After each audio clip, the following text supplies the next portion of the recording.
Hello students, today we are going to start with our third chapter, Haru, the Croc.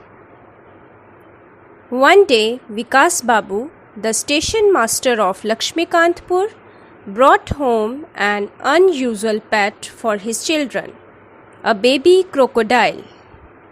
They named him Haru. Read to find out what happened as Haru grew bigger. Within a few weeks, Haru became tame and friendly. He did not bare his teeth quite so often. He could see that the family was taking care of him. Father bought some nylon string, tied it firmly round Haru's waist, and flung him into the railway pond. Mother was delighted. After all, a crocodile's place is in the water.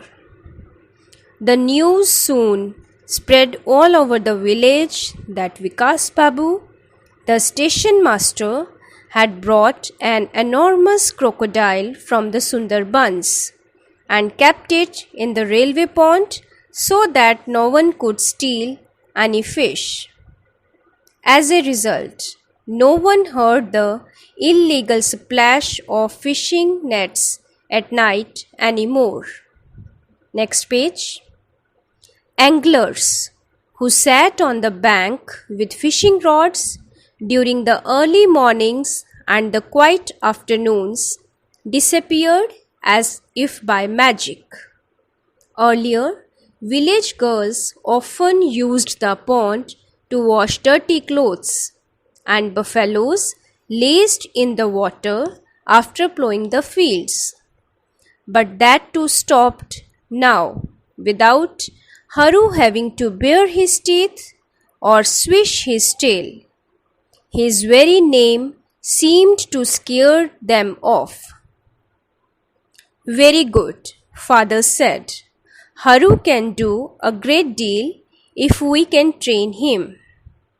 These people have been stealing fish from the pond all this time. At last, we have been able to taste some fish thanks to Haru. Haru loved the pond, and the children, Shanto, Kanto, and Kuku, loved Haru. They stroked and patted him and fed him tidbits from home.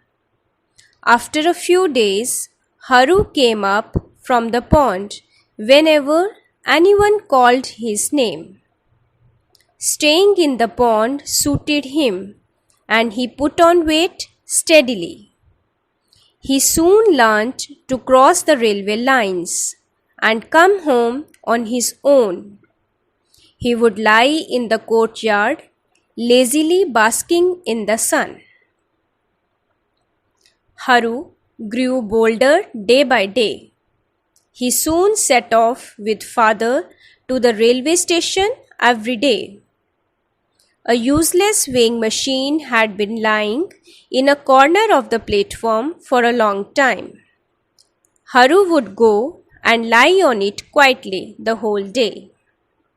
Vikas Babu had always been a strict station master. He did not like it when people travelled without a ticket. But being the only officer in the station, he could not always prevent it. Only a few passengers bought monthly passes. The railings were broken at the eastern end of the platform, and travellers without tickets always choose this end to avoid the station master.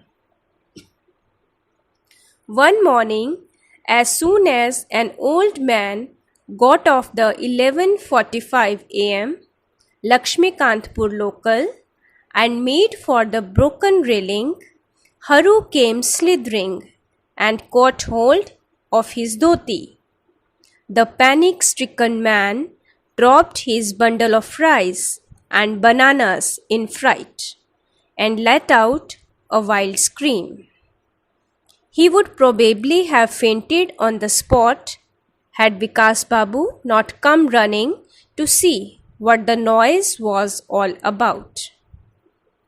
It is difficult to say why Haru behaved the way he did. But Vikas Babu just smiled and said, "Really, sir, how much longer are you going to travel without a ticket at your age?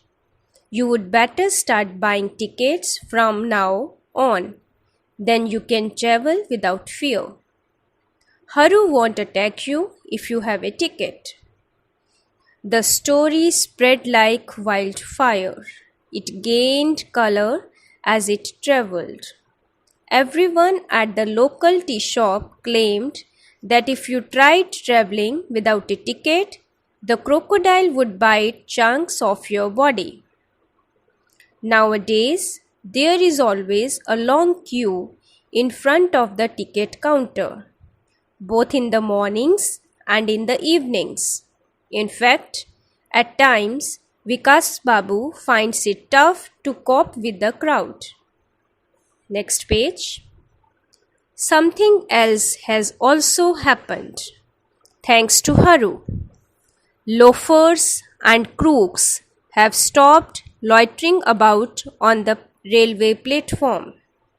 Stray dogs, which used to squabble in the station yard, have disappeared. Haru's presence on the weighing scales has scared them off. The station is so still that one can almost hear the leaves falling.